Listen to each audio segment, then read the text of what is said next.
पैसा यामना लेजदबा मीसिंगी हाइदि लाइरबसिंगीदमक्तदि यामना खुदोंचाइ अखोन tuition fee P हादुना सिदा education मोगी सिस्टम सिदा फजना सोइब खोटब केमता लेते फजना तंबी हॉस्पिटल अमदा डॉक्टर अमना माइ पाकनब होनरप मतमदा हाइथोइ सिंथोइरबा पैरामेडिक्स अमदी हेल्थ केयर टेक्नीशियन सिंगी अचौब थौदांग ले JR Institute of Medical Sciences ta degree amadi diploma in MLT, OTT, RIT,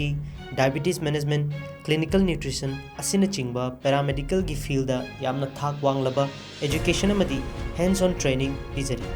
Pharmacy Council of India na approve tawraba pharmacy ki diploma course su yamna affordable oiba fee structure da pizari.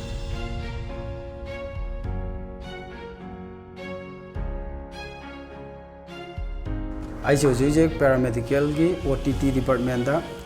Second semester exam थाजरी hostel visit की खुदचाब लेको tuition fee पी education मोगी system से फजना सोब खोप केमता लेते फजना तंबी इसागी लेब मतिक चाना लेबा लाइब्रेरी मतिक चाना लेबा हॉस्टल मतिक चाना लेबना मरम ओरगा हॉस्पिटल हॉस्पिटल विजिट अदुम दे चतप फंगे अखोय लोइजद्रगसो अदुम नर्सिंग डॉक्टर सिंगना अखोयदा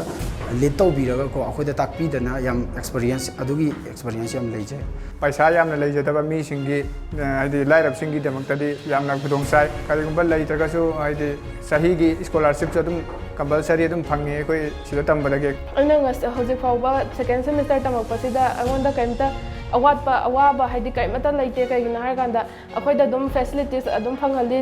लेब की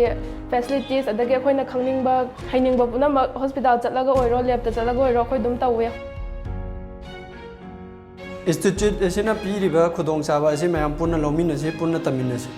खुदोंचाबा मयाम से लौमिनसे मयाम से पुन्ना तमिनसे फ्री काउंसलिंग सेशन अमसुंग डायरेक्ट एडमिशन की दमक मखाद पीरिबा नंबर सिदा कॉल तौबीदुना खुदोंचाबा असि लौबियु